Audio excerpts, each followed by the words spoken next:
During a packed courtroom session on March 18, 2025, an entitled woman named Karen Thompson stormed into Judge Judy's courtroom screaming at the top of her lungs. She publicly humiliated a disabled Marine Corps veteran named Marcus Webb, calling him a worthless faker in front of hundreds of witnesses.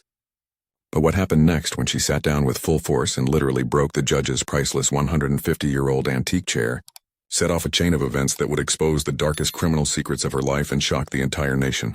The courtroom gasped in absolute horror. But Judge Judy's ice-cold response would go viral for all the right reasons and restore America's faith in justice. The Riverside County Courthouse was packed wall-to-wall with spectators, journalists, and camera crews. Marcus Webb, a 52-year-old decorated veteran, sat trembling in his wheelchair near the plaintiff's table, his Purple Heart medal pinned to his chest. Then the doors burst open. Karen Thompson, wearing a designer pantsuit and sunglasses indoors like some kind of celebrity, marched straight toward the judge screaming, "This is a joke. That man is faking his disability for money. I'm the victim here." The crowd erupted in shocked murmurs. Karen's own lawyer grabbed her arm trying to calm her down, but she violently shoved him aside. What no one in that courtroom knew was that Karen had a history, a dark, twisted pattern of destroying innocent lives, stealing hundreds of thousands of dollars through fraud, and manipulating the legal system to terrorize the vulnerable. And this disabled veteran was about to be her final victim, or so she thought. Judge Judy sat perfectly still behind the bench, hands folded, eyes locked on Karen like a predator watching prey. She was watching, waiting, and calculating. When she would finally speak, Karen's entire world would collapse in ways no one could imagine. Karen grabbed the witness chair and threw herself into it with dramatic force, trying to make a scene. Then it happened. Crack! The historic 150-year-old hand-carved oak chair, a treasured gift from the courthouse founders worth $75,000, shattered into pieces beneath her. Karen crashed hard to the floor, arms flailing, screaming like a banshee. The entire courtroom froze in stunned, breathless silence. You could hear a pin drop. But what the cameras caught in that exact moment, Judge Judy's facial expression and what she did next, would change everything and expose a criminal conspiracy that reached far beyond anyone's wildest imagination. My friends, if you believe entitled people should face real consequences, smash that like button right now. Comment justice if you want to see what happens to Karen next. And subscribe to this channel because I promise you, this story gets absolutely wild and you won't believe how it ends. Marcus Webb was a 52-year-old Marine Corps veteran who served 2 brutal tours in Afghanistan. An IED explosion tore through his convoy, leaving him paralyzed from the waist down and ending his military career forever. After years of rehabilitation, Marcus returned home and bought a small modest house in Riverside Acres, right next door to Karen Thompson's $1 million property. Within 6 months, Karen began a relentless campaign of pure harassment. She called the HOA repeatedly with false complaints, threw garbage on his lawn, and screamed at him for lowering her property value. Then came the breaking point. Karen deliberately drove her luxury car straight through Marcus's newly built wheelchair ramp, destroying it completely. She claimed it was an eyesore and decreased her property value. Marcus, living on a fixed veteran's disability income, couldn't afford to rebuild it. He was physically trapped inside his own home for 3 agonizing weeks until a veterans charity heard his story and rebuilt the ramp for free. That's when Marcus made the hardest decision of his life. He filed a lawsuit against Karen for $50,000 in damages and emotional distress, knowing she would fight back viciously. But Marcus had no idea that Karen's crimes went far deeper and darker than anyone imagined.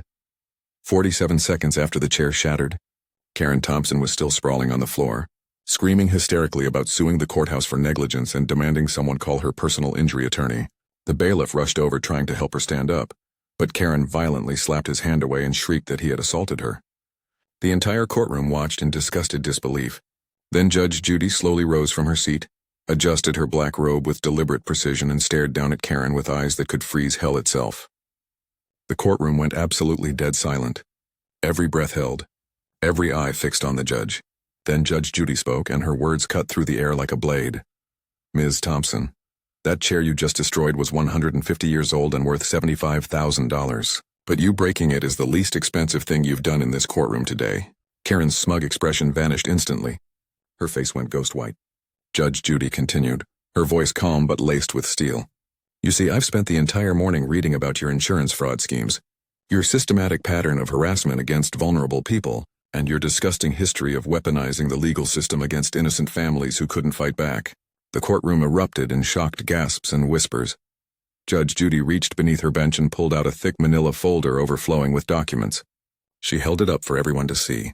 These are bank records showing 47 fraudulent insurance claims you filed over 7 years, totaling over $400,000 in stolen money. Karen's mouth dropped open. These are medical records you personally forged using the names and signatures of 5 different doctors who never examined you. These are sworn affidavits from 12 people whose lives you terrorized and destroyed, including a 16-year-old boy, an elderly immigrant shopkeeper, and a young black family you tried to rip apart with false abuse allegations. The courtroom was in complete chaos now. People shouting, crying, camera flashes going off everywhere. Judge Judy raised her hand for silence. And this, she said, holding up one final document with a red official seal, is a warrant for your immediate arrest on multiple federal charges including fraud, perjury, and conspiracy. The courtroom exploded. Karen's lawyer shot to his feet, face completely white, stammering, "Your Honor, I had absolutely no knowledge of any of this, I swear Judge Judy cut him off instantly. "Sit down, counselor. You're next on my list." Someone in the back row had been live streaming the entire trial on their phone. Within 20 minutes, the video had 2 million views. Within 2 hours, it was trending #1 on Twitter, TikTok, Instagram, and Facebook. Headlines exploded across every news network. Karen breaks chair. Judge breaks her life. News anchors sat in stunned silence replaying the footage. Even celebrities started commenting and sharing the video. The whole world was watching Karen's downfall in real time. Back in the courtroom, Karen tried to stand up but stumbled and fell again. "This is illegal. You can't do this to me. I know my rights." Judge Judy leaned forward, ice cold. "Ms. Thompson, the only thing you know how to do is lie, cheat, manipulate, and destroy good people for your own sick entertainment. Not anymore." 2 bailiffs moved in quickly. Karen saw them coming and actually tried to run, but she tripped over the broken chair pieces scattered across the floor and face-planted hard. As they lifted her up and snapped handcuffs around her wrists, she screamed at the top of her lungs. "That veteran is faking it. He's a liar!" Judge Judy's final words echoed through the chamber. Officers add contempt of court to her growing list of charges. Marcus Webb sat frozen in his wheelchair, tears streaming down his weathered face, unable to speak or move. His wife Jennifer, sitting directly behind him in the gallery, collapsed forward, sobbing uncontrollably into his shoulder, her entire body shaking with years of suppressed pain finally being released. Marcus whispered through his tears, voice barely audible, "I thought no one would believe me. I thought I'd already lost before we even started." After the hearing ended, reporters swarmed Marcus outside the courthouse steps, microphones thrust in his face, cameras flashing everywhere. Marcus, voice still shaking with emotion, looked directly into the cameras. "Judge Judy didn't just give me justice today. She gave me back my dignity. She gave me back my humanity." He reached into his jacket pocket and pulled out his Purple Heart medal, holding it up for everyone to see. "I fought for this country in Afghanistan. I got blown up defending this country and lost my legs. And that woman called me a faker in front of my daughter." His 9-year-old daughter Emma squeezed his hand tight and looked straight into the camera with tears in her innocent eyes. "My daddy is a hero. That mean lady was wrong about him." Within 24 hours, Emma's statement had been viewed 15 million times across every social media platform, with comments flooding in from veterans' mothers and everyday Americans who were moved to tears. Cut to Phoenix, Arizona. Jake Morrison, now 19 years old, sat on his mother Patricia's worn couch, watching the viral courtroom video on his phone. In 2019, when Jake was only 13, Karen had sued their family for $5,000 because he accidentally stepped on her perfectly manicured lawn while retrieving a basketball. Patricia had been forced to work 3 exhausting jobs just to pay Karen's settlement demand. Jake had to drop out of baseball, band, and every school activity he loved because they simply couldn't afford it anymore. Patricia leaned forward, eyes glued to the screen, hand covering her mouth. Oh my God, that's her. That's the woman who destroyed us." She broke down crying, her whole body trembling. "We lost everything because of her. Our savings, our peace, our son's childhood. And she did it for fun? She enjoyed ruining us?" Jake put his arm around his mother, tears streaming down his own face. "Mom, maybe we can finally get our money back now. Maybe we can get justice too." Patricia picked up her phone that same afternoon and called a lawyer, cut to a tiny apartment in San Diego. Hassan Patel, 67 years old, sat hunched over in a folding chair, his grandson Amir showing him the viral video on his phone. In 2023, Karen had falsely accused Hassan of physically assaulting her after he politely asked her to pay for items she was attempting to steal from his small convenience store. Hassan lost his store, his life savings defending himself in court, and worst of all, his beloved wife Amira died of a stress-related heart attack just 6 months after the false accusation. Hassan's elderly hands trembled violently as he watched Judge Judy expose Karen's crimes. He whispered in broken English, tears falling onto his worn shirt. "She destroyed my whole life. She killed my wife. My Amira died because of the stress, because of the shame, because of the lies. Amir hugged his grandfather tightly. Grandpa, we can finally tell everyone the truth now. People will believe us. Hassan pulled out a faded photograph of his deceased wife from his wallet, kissing it gently. Justice for you, my love. Finally justice. Cut to Riverside, just 3 miles from the courthouse. The Williams family, Robert, Angela, and their 2 young children aged 5 and 8, gathered around their television watching the news coverage. In 2021, Karen had called Child Protective Services on them with completely fabricated abuse allegations. Their children were temporarily removed from their home for 3 horrifying days. The trauma never healed. Their 8-year-old daughter still woke up screaming in the middle of the night, terrified someone was coming to take her away again. Angela pointed at the screen, her voice breaking. That's her. That's the woman who tried to destroy our family. Robert, a respected high school teacher, knelt down holding his trembling daughter. Baby girl, you see this? The truth always comes out. Always. His daughter looked up with wide, hopeful eyes. Is the bad lady going to jail now, Daddy? Robert nodded, tears in his eyes. Yes, sweetheart, she is. Angela collapsed into her husband's arms, sobbing. I thought we were completely alone. I thought no one would ever care because we're black and she's white and rich and powerful. But Judge Judy, she cared. She saw us.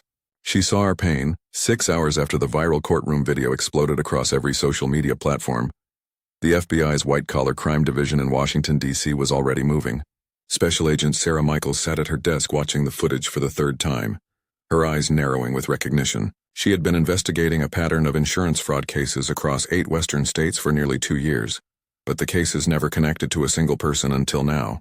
Within 90 minutes, Agent Michaels had a federal warrant approved and signed. By sunset, a full FBI tactical team surrounded Karen Thompson's $1.2 million home in Riverside Acres. What they discovered inside was absolutely staggering and far worse than anyone imagined. Hidden inside the walls of Karen's master bedroom closet, agents found $380,000 in cash bundled in vacuum-sealed bags. In a locked safe buried beneath her garage floor, they recovered 15 different fake identification cards with Karen's photo but different names, dates of birth, and social security numbers. Boxes stacked in her attic contained forged medical documents from 8 different states, staged accident scene photographs, and detailed handwritten notes planning future fraud schemes. But the most damning evidence was found on her encrypted laptop. Karen had been communicating with a nationwide network of professional scammers, sharing techniques, trading fake medical records, and coordinating insurance fraud operations that had stolen an estimated $4.7 million from insurance companies across the country. Karen wasn't just a local neighborhood terror. She was a career criminal, running a sophisticated fraud empire.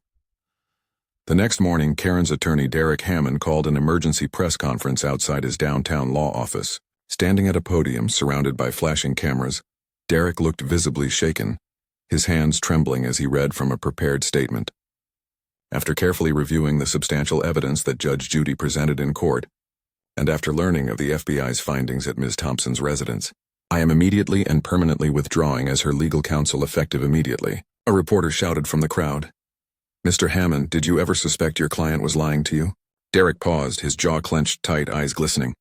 He looked directly into the cameras. Yes. Yes, I suspected she was lying, and I am deeply ashamed that I continued representing her anyway.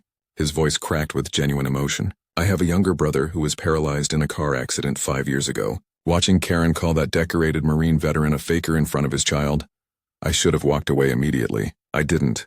And I will regret that moral failure for the rest of my life. Derek announced he would cooperate fully with federal prosecutors and testify against Karen in exchange for immunity.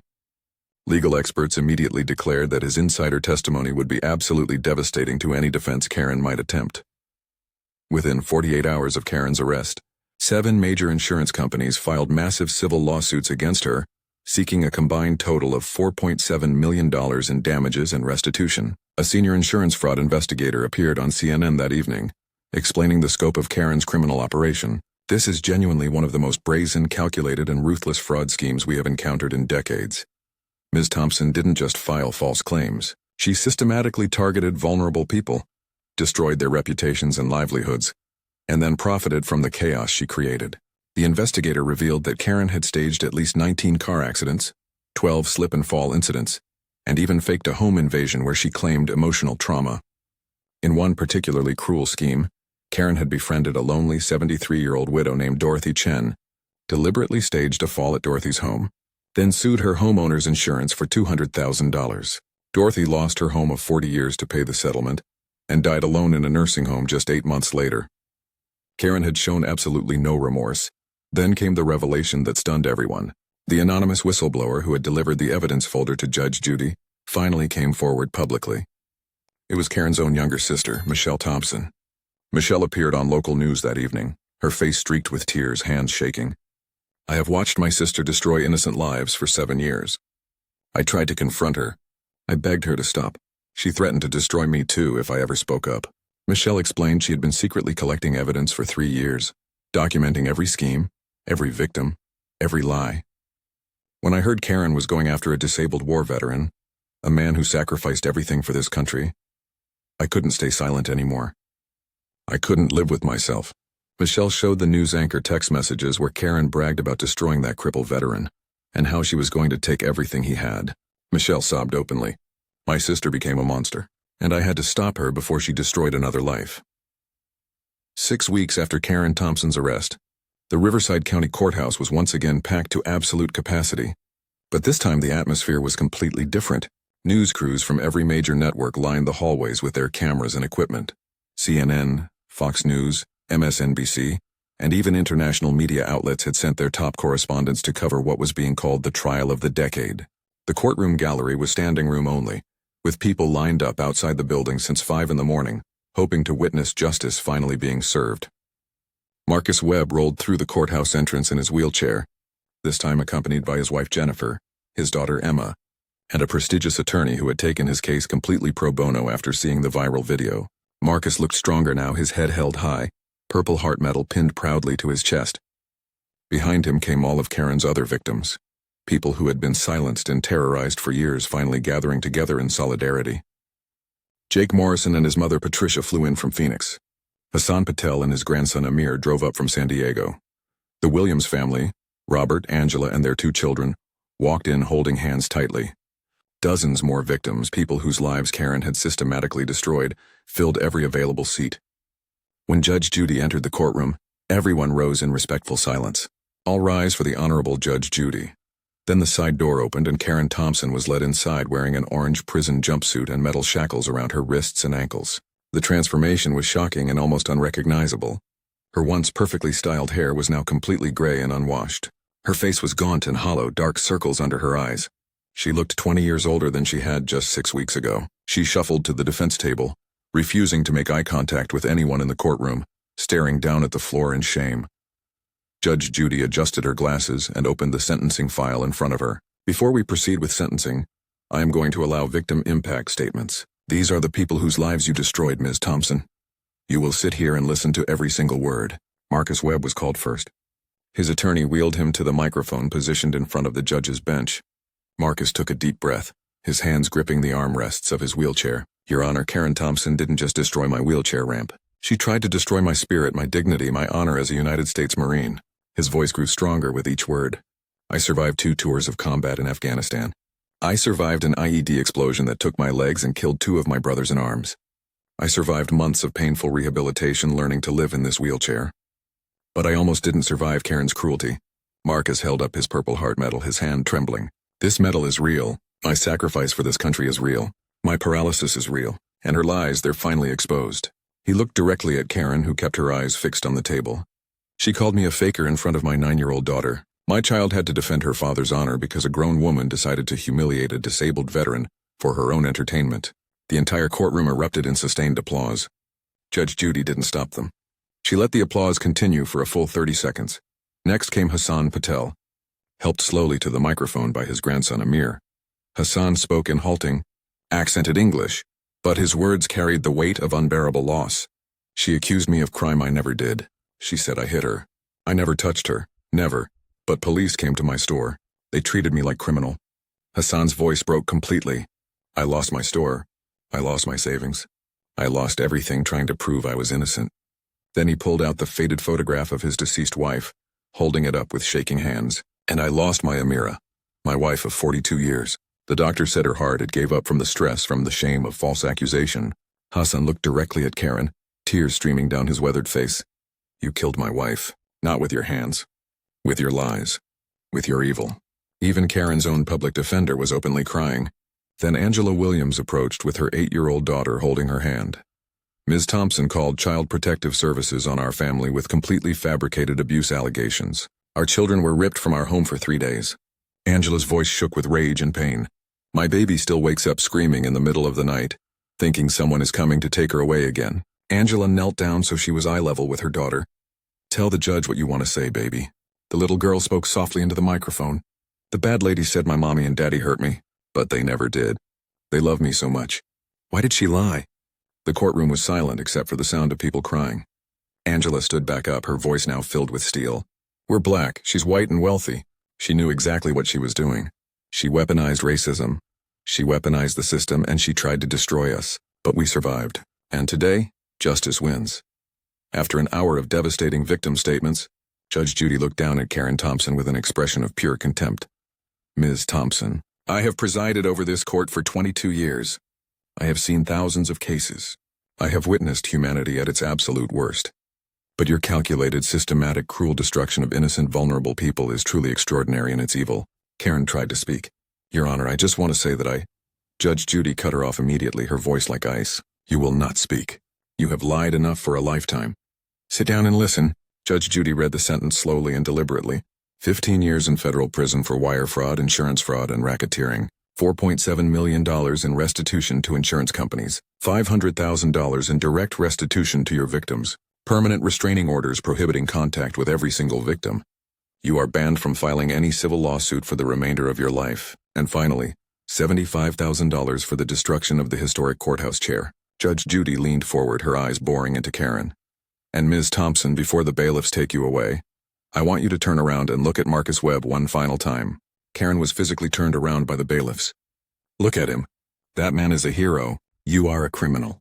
Remember that distinction every single day you spend in prison. The gavel came down with a thunderous crack that echoed through the chamber. The courtroom exploded in cheers, tears, embraces, and overwhelming relief. Marcus Webb raised both arms in victory. His daughter Emma jumped into his lap screaming, We won, Daddy. We won. Hassan Patel collapsed into his grandson's arms weeping.